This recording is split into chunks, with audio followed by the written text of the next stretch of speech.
Dziko lapansi pa 1 Meyi chaka chilichonse limakhala likumbukira anthu amene amagwira ntchito, ndipo dziko la Malawi limakhala ndi zinthu zambiri zochitika zokumbukira anthu apa ntchito. Komatu Boni Kalindo akunena kuti kuno kwathu Malawi timangopanga zinthu zimwina chifukwa chakuti mayiko ena akupanga zimenezozo, komano ngati pali dziko lomvetsa chisoni limene anthu apa ntchito samaganiziridwa ndi dziko la Malawi. Ndedi kalimodzi pano pa Nyasa Voice Box kuti ndivoti Boni Kalindo akuti bwanji pankhani imene, komanso iwowa akuti akulengeza koyamba kuti bungwe lawo la Malawi First komanso mabungwe ena akhala kupita pa nsewu kukapanga mademo ofuna kukakamiza bungwe loyendetsa zisankho kuno kwathu Malawi kuti lilole zipani zotsaboma zipange audit tisanakavote chisankho cha 16 September 2025. Ndedi kalimodzi pano pa Nyasa Voice Box kuti Boni Kalindo atilongosole nkhani zimenezi, komanso akamaliza timati musango choka mutiuze maganizo anu in the comment section below pompano pa Nyasa Voice Box.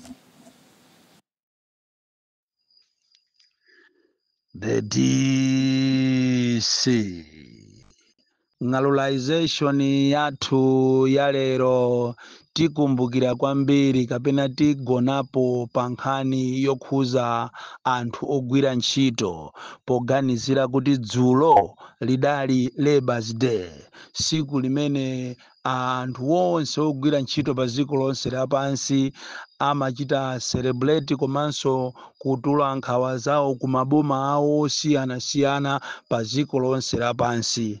Ndipo lero nkhani zathu zambiri tikambirana zokhuzana ndi nkhanza kapena umoyo wa anthu umene amakumana nawo malo osiyanasiyana a ntchito kuno ku Malawi.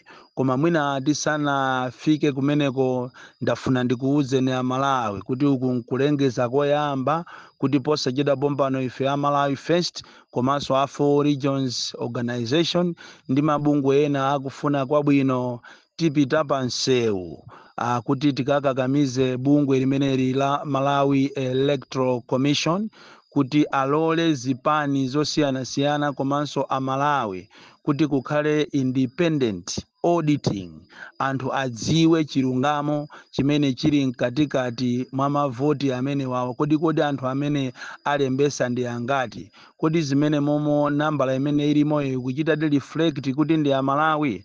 Tikungofuna tinene kunena kuti kupereka warning kwa Annabel Mtalimanja kunena kuti a Malawi ife sife anthu opusa ndipo sitizalola to be gagged. Zisankho zimene zikubwerazi ndi zisankho za Malawi, and you are only there as a referee. You are not there to gag anyone. You are not there to dictate and tell Malawians what to do. And mwina ndingokukumbusa iweyo kunena kuti siwe oyamba kukhala wamkulu wa Malawi Electoral Commission, kwakhalako anzako mbuyomu, koma behavior imene mukuonesa inu amayi si inunso wefe to be a woman, mukupanga zinthu zodabwisa kwambiri. And mwinanso inu a opposition ndakuwuzani kale mo pafupi kapena mo mwakanthawi kukuwuzani kunena kuti nthawi yokuti mukachite complain ndi inoyo, nthawi yokuti mukachite lodge complaint ku makhoti ndi inoyo. Although the best way is to boycott my elections amene wawa, chifukwa ngati simudziwa zimene zili mkatimo, ngati akukaniza kudziwa kuti anthu adziwe zimene zili mkatimo, so it's a wastage of time and resources. And ndikondwere kwambiri former President Bakiri Muluzi komanso Mai Joyce Banda alankhulapo pa nkhani imene yonena kuti pakuyenera pakhale special independent auditing kuti anthu adziwe, komanso nkhani ya mathematics chigadget chimenechi anthu asakufuna kuti anthu azagwirise ntchito mathematics. Nkhani ina imene tikufuna kukambirana pano ikupatula imene ya mademo amene takonza posachedwa apa, ndipo press conference iliko wiki ya mawa ino, ndiyo khuzana ndi mavuto amene akukumana ndi anthu ku area 25 ku Lilongwe Health Center. Area 25 Health Center ku Lilongwe chaku TTC uko ndi health center kapena chipatala chimene chinayenera kuti chizithandiza anthu ambirimbiri ochokera madera osiyanasiyana makamaka 25 ndi madera ena, koma zimene zikuchitika pa chipatala chimenechi ndizomvetsa chisoni. You cannot believe ya Malawi kunena kuti chipatala chimene chili mkatikati mwa Lilongwe pa Mchombo umati ukayima kumayiona State House kuti ndiyo, koma chipatala chimenechi chilibe magesi. Ndipo ukupita kumene koko sungathandizidwe, andi kuli madokotala amwano kwambiri amene akumalamula anthu osauka kuti ngati akufuna chithandizo azipereka ma 3,000. Kodi anthu osauka 3,000 angayitenge kuti? The reason why this hospital was built there, anaziwa kuti kumene kuja kuli anthu ambiri amene ndi osapeza bwino, amene ndi osauka, andi chipatala chichikuyenera achite provide with beautiful services. Koma zomvetsa chisoni kuti kuli dokotala wina amene akuti anthu akamulankhula ati amafika ponyanyala kuti sagwira ntchito ndipo samafuna kulamulidwa. Ameneyi ndi amene akuwauza anthu kunena kuti ngati ukufuna mankhwala pereka 3,000, ngati si ulibe 3,000 ndiye kuti basi iweyo tikuyenera tingokulembera mankhwala kuti ukathandizidwe kwina kwache. Ndizomvetsa chisoni kwambiri zimene zikuchitika ku area 25 health center cha ku TTC, andi panafunikira kuti inu aboma muyang'ane kwambiri ndi diso lalikulu kumeneko, chifukwa posachedwa pompano kuzachitika ngozi yoopsa anthu ataukira kumeneko kutapangika mademo chifukwa cha augwira ntchito apa chipatala chimenechi cha pa 25 ku TTC uko ku Lilongwe, kandi ku kumene kuja anthu akuzunzika kwambiri sakupasidwa chithandizo moyenerera, komanso kumalamulidwa kuti apereke makobiri ma 3,000. Mayi wina mwana wache wadwa anadwala malungo, kumachita kumvetsa kuti alibe chisoni, kumachita kumvetsa chisoni kuti alibe ndalama, koma dokotala amene kumakakamizabe kuti apereke ndalama basi. So nkhani zathu zalero ndizokhuzana ndi ufulu kapena siku la anthu ogwira ntchito limene limatchedwa kuti Labour's Day. Ndi siku limene limakumbukiridwa pa dziko lonse lapansi kuganizira umoyo wa anthu ogwira ntchito zosiyanasiyana, kaya amboma kaya private sector, anthu amene wawa ambiriwa amapheredwa maufulu wawo. Andi kukakhala kunoko ku Malawi maufulu anthu amene wandesa amaganiziridwa kuti ali ndi ufulu, be it wasalale komanso ufulu wawo wapa ntchito omakhala ndi zinthu zowayenereza kuti azigwira ntchito. Andi ku Malawi kunoko zikungochita kuonekeratu kuti anthu ife timangosatira siku limeneli chifukwa chokuti mayiko ena akupanga, koma ngati kuli ziko lomvetsa chisoni limene siliganizira anthu apa ntchito ndiye kuno ku Malawi. Andi mwinanso kukanakhala bwino siku limeneli likanangosekedwa, siku limeneli likanangosiyidwa osamachitidwa commemorate, koma ndizomvetsa chisoni kuti even the whole president anali nawo pa mkumano wa anthu amene wa kuchita commemorate Labour's Day, andi yeti akuziwa kunena kuti anthu ambiri amboma ngakhale a private sector ndalama yawo ndiyochepa, andi si kufikaso mulingo umene iwo aboma anaukhazikisa.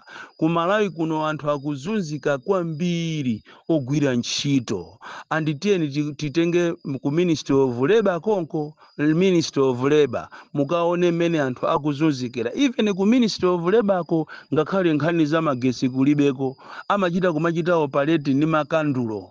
Ma department yawo kuja amachita za compensation kumene kujako is the most hit area. So muzifunse a Malawi kunena kuti kodi reason yomachita commemorate siku limeneli when kwa enyake ku akulephera kuti achite uplift ma lives a anthu ogwira ntchito yawo, ma civil servants. Kuli bwanji inuyo aku private sector, kuli bwanji inuyo amene mmagwira ntchito mamwenye, kuli bwanji inuyo madriver, kuli bwanji inuyo ogwira ntchito zosiyana-siyana, mawekazi akuzunzika kwambiri. Ndipo ine ndimamva chisoni kunena kuti tili ndi nyumba ya malamulo imene ili ndi aphungu amenenso lero ena mwa iwo akugwa koma abwerera ku parliament enawo sangapange malamulo onena kuti kunja kuno munthu ogwira ntchito azimva kukoma. Ngati kuli kuenjezera malipiro ndiye kuti amaenjezera awo. Andine ndimayembekezera kuti president imene anapita kumwambo umenewu anayenera alamule iyeyo ngati president kuti anthu onse ogwira ntchito aenjezeredwe mwina salary ndi 100% olo 200%. Koma masalary amene amaenjezeredwa ndi anthu andale, ndi anthu aku parliament basitu, palibe amene amaenjezeredwa salary ndi anthu amene wawa. Andi 20% ija amanena ija titaifufuza ifeyo amalawi first. Tapeza kuti so si 20% yayi, mwinaso ndi 17.3% imene anthu aenjezeredwa. Kuyiwalira kunena kuti zinthu zinadula kwambiri, ndipo masiku ano ndalama olo 100,000 ndiyo panda ntchito. Andi ye expected kunena kuti ndi mmene chakwera amaufunira udindo, ndi mmene ankaufunira udindo nthawi zimene zijazo, plus ma promises onama, akanakhala munthu woyamba kuwaganizira anthu ogwira ntchito. Tikapita mbomamu ndiye imene yoyo muisiye nkhani imene yoyo ya mbomamu, chifukwa even ma union yathu Malawi Congress of Trade Union kuli asogoleri ofoira kwambiri amene ena mwa iwo ambiri amangokhala kuti ali bribed, amangolandira ndalama mmene amalandirira makampani ngati Malawi Bureau of Standards, akamapita kuti akayang'ane kodi milingo ya zinthu ikuyenda bwanji, akayang'ane ukhondo wa ma rest house, mahotelo, zakudya zokumwa, amangolandira ndalama. The same way Malawi Congress of Trade Union leaders they are so pathetic because iyo amangoganizira za mimba mwawo, saganiziraso za anthu ogwira ntchito, kodi anthu ogwira ntchito tiyathandizira bwanji. Mwina atu nthawi imeneyo ya Bakiri Muluzi, ya Bingwa Mutalika, Amayi Joyce Banda ndi Peter, mwina mawekazi anamvako kampang'ono. Komanso mwina nthawi imeneyo kuli ma leaders ngati Luther Mambala, komanso Aelia Kampinda Banda, at least mwina mawekazi anamvako bwino. Koma this time around tini mawekazi akhwangwala okhaokha, ma union leaders akhwangwala amene angolandira ma instructions kuchokera kwa andale, kuyiwalira kunena kuti azinzawo ogwira ntchito zosiyana-siyana akuzunzika. Andine ndimamva chisoni kunena kuti Amalawi sitimafuna kuyima pa chilungamo, kufuna kuwalankhulira anzathu ena. Lero li anzathu ena akulandira ndalama yomvesa chisoni kwambiri, yomvesa chisoni.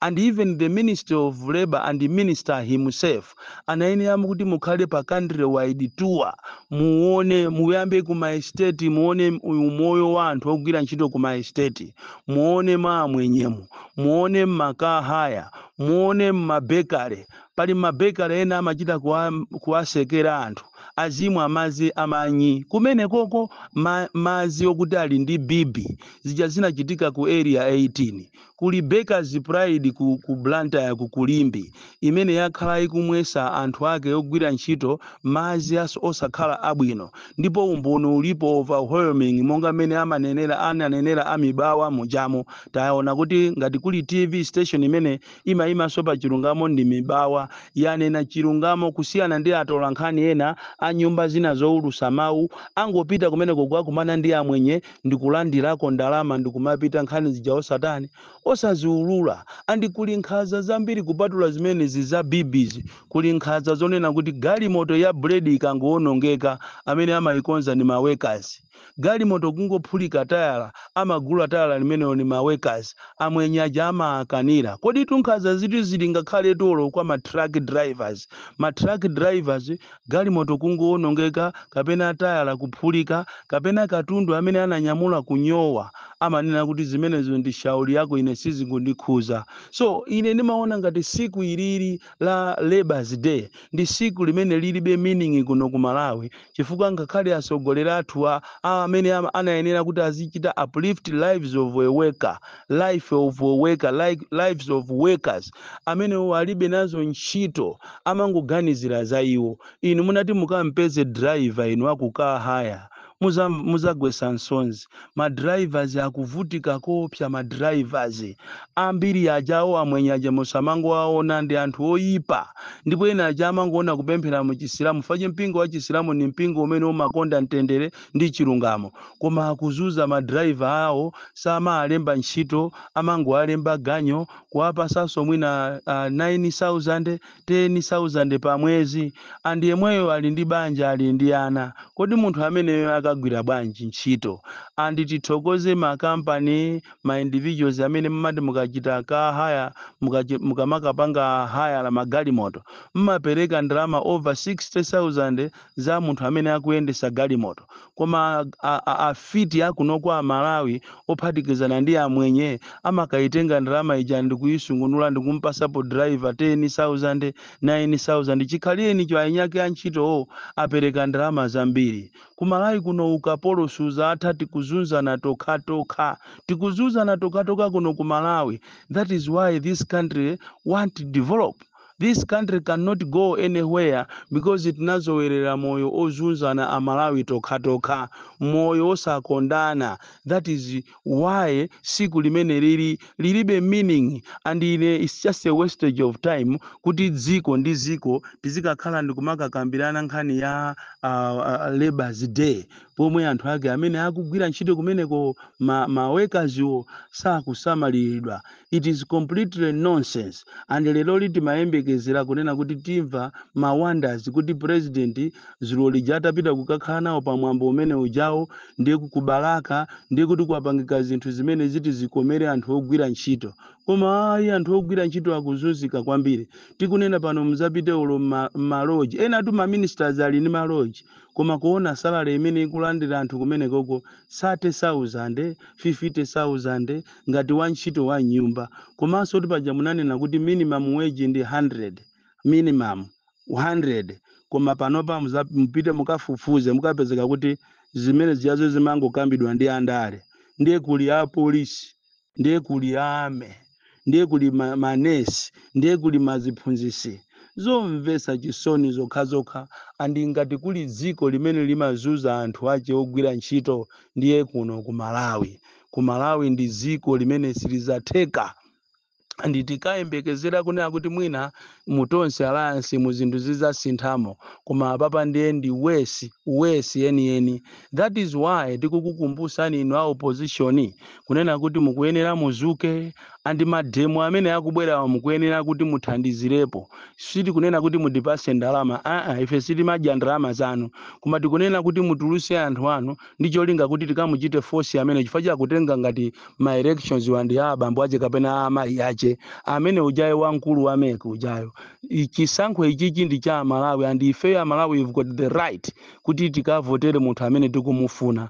Mafilimu amene akupanga jalero ati afuna ati NRB ati apite ku South Africa, ku America, ku Britain akalembese ya Malawi.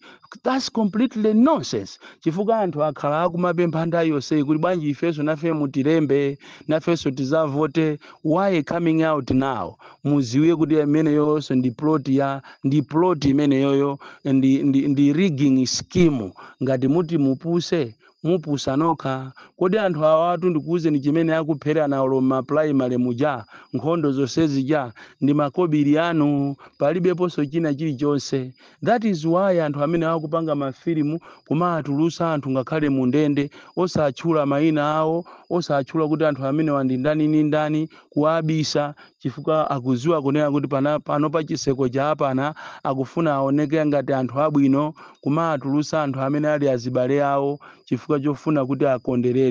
Kodi ku State House kwaphweka kwambiri, ku State House kwaphweka.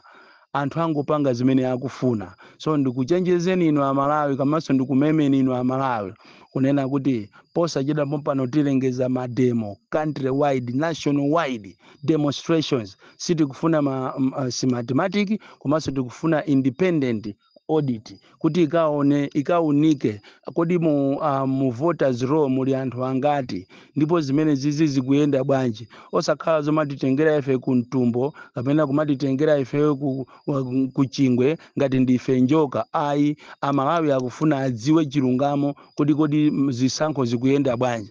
Otherwise inu a opposition mukamapitiriza kukula mtima kumanena kuti ife tizayenda tokha wina afune asafune komano ife tikapezeka pa ballot. Tazipangani zimenezo, kaya mwasambiridwa mankhwala kaya mwatopepetulidwa, koma siku lake ndi limodzi muzaziziwa, muzaziona, muzalira, muzafwenthera ndipo muzandikumbukira kuti wamisala uja ankanena na chamba uja ankanena, mutaziona zinthu zitavuta. Bon Kalinda, the DC. Mwana woopsa kwambiri, the most deadly and dangerous child from Jeza Village, T Mamuka Box 76, Mulanje, Malawi, Southern Africa.